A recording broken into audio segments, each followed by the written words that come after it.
जय हिंद जय भारत दोस्तों, मैं रामकेश वानी स्वागत करता हूं सीए फाउंडेशन जून 2024 100% एग्जाम पास स्ट्रेटेजी।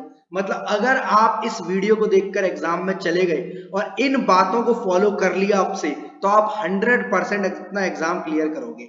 यहां मैं आपको सबसे पहले बताने वाला हूं दोस्त, आपको पहला काम क्या करना है। आपको अपना वही कोर्स रिवाइज करना है जो अब तक आपने किया है। कोई टॉपिक कितना भी मोस्ट इंपॉर्टेंट क्यों ना हो, अब आपको नया टॉपिक नहीं पढ़ना है। मतलब अब आपको सिर्फ और सिर्फ रिवीजन करना है। Revise all the topics, all the topics which you have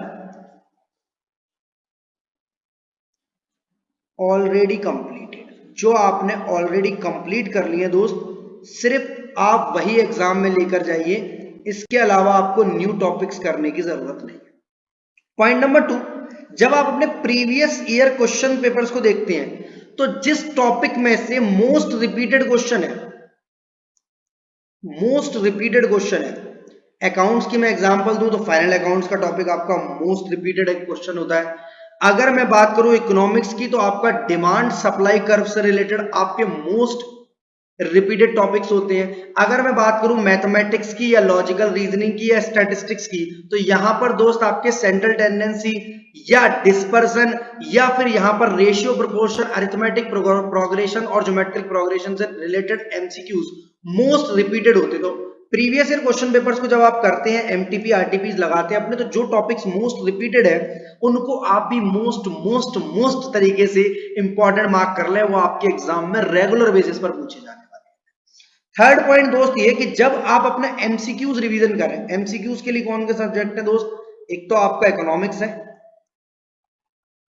और आपका मैथमेटिक्स, स्टैटिस्टिक्स या लॉजिकल रीजनिंग बोलो, मैथ्स। जब आप अपने एमसीक्यूज की प्रैक्टिस करें तो दो टाइप से पढ़े। जो आपके क्वेश्चंस एकदम सही हो रहे हैं, क्वेश्चंस एकदम 100% टिक है, उसको तो आप एक बार रिवाइज कर लो बस। पर जो आपसे क्वेश्चन गलत मार्क हो जाते हैं, गलत मार्क कर देते हो आप उनको दोबारा करो, रिपीट अगेन।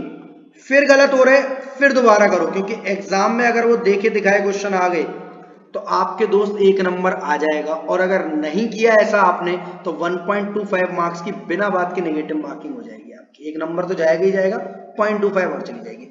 फोर्थ पॉइंट दोस्त, द मोस्ट इंपॉर्टेंट, कि लॉ जैसा सब्जेक्ट जब आप पढ़ लिए हैं बहुत बार, कर लिए बहुत बार, बट आपको राइटिंग स्किल्स को जरूर ध्यान में रखना है।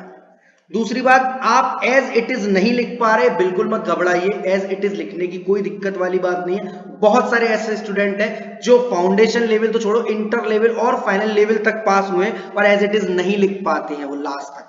बट कॉन्फिडेंस क्या होता है उनके अंदर कि सर, जो प्रोविजंस उनको पता है, जो प्योर थ्योरी क्वेश्चन वो जानते हैं, जैसे कौन सा कॉन्ट्रैक्ट कब वैलिड होगा या कब वाइड होगा, वाइड और वाइडेबल एग्रीमेंट में डिफरेंस बताइए। तो ये सारी चीजें जो प्योर थ्योरी क्वेश्चन होते हैं उनको आप एज इट इज लिखने की कोशिश करिए। जो केस लॉ वाले हैं, प्रोविजंस वाले हैं, उनको रीड आउट करिए बुक से। एज इट इज नहीं लिख पा रहे हैं, कोई दिक्कत नहीं, टूटी फूटी अपनी इंग्लिश में लिखिए, कोई प्रॉब्लम वाली बात नहीं है। और लास्ट और जाते जाते एक पॉइंट, इन सभी पॉइंट्स मैंने आपको क्या बताया कि रिवाइज वही टॉपिक करिए जो आपने अब तक करे। नए टॉपिक कितना भी मोस्ट इंपॉर्टेंट हो, किसी वीडियो में आपने किसी टीचर से, किसी फैकल्टी से सुना हो कि 10 नंबर तक का आता है बट आपने अब तक नहीं किया, तो उसको छोड़ जाइए। वो आपका अंडर कॉन्फिडेंस, वो आपको कॉन्फिडेंस को गिराएगा। प्रीवियस ईयर क्वेश्चन पेपर को जो टॉपिक मोस्ट रिपीट हुए हैं, जैसे फाइनल अकाउंट्स का क्वेश्चन, पार्टनरशिप का क्वेश्चन, शेयर्स का क्वेश्चन अकाउंट्स में, measures of central tendency, dispersion, या फिर आपका मैथमेटिक्स में रेशियो प्रोपोर्शन, आपका linear arithmetic progression, geometric progression, ये वाले टॉपिक्स आपको जरूर करके। इकोनॉमिक्स में दोस्त आपको डिमांड सप्लाई जैसी चीजें बहुत इंपॉर्टेंट है। एमसीक्यूज करते समय जो याद रखिए कि जो चीजें आपसे सही हो पा रही हैं उनमें कोई दिक्कत नहीं, वो एग्जाम में भी सही होंगी, पर जो गलत हो पा रही है उनको बार बार रिवाइज करिए। अभी एग्जाम में बहुत टाइम है, आप इजीली क्रैक कर सकते हैं, इसमें कोई भी दिक्कत वाली बात नहीं है। अब आखिरी पॉइंट में जो जाते जाते बता रहा हूं, आप अपना सेल्फ एनालिसिस और सेल्फ ऑब्जर्वेशन, ये बहुत जरूरी है दोस्त, क्योंकि हर स्टूडेंट के अंदर एक अपनी छुपी हुई कामयाबी है, एक अपनी छुपी हुई काबिलियत है, अपनी स्किल्स है उसके अंदर कि वो क्या कर पाता है। सेल्फ एनालिसिस, सेल्फ ऑब्जर्वेशन में अपने आप को सिंपल काम करना है।